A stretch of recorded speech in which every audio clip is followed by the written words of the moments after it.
रक्षाबंधन आणि भद्रा विचार. स्वर्गे भद्रा शुभम कुर्यात, पाताले च धनागमम, मृत्युलोके स्थिता भद्रा, सर्व कार्य विनाशिनी.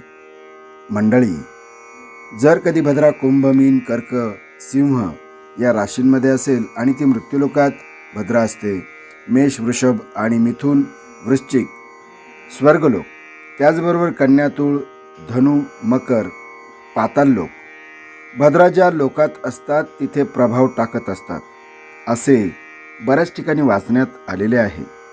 बघा, आजच्या दिवशी पौर्णिमा आहे, रक्षाबंधन आहे आणि आज श्रवण नक्षत्र असून मकर रास आहे. आता आपण वरील कोष्टकात बघितलं तर भद्रा पाताळात आहे आणि मृत्युलोकावर त्यामुळे कुठलाही परिणाम होणार नाही, म्हणून रक्षाबंधन दिवसभर आहे.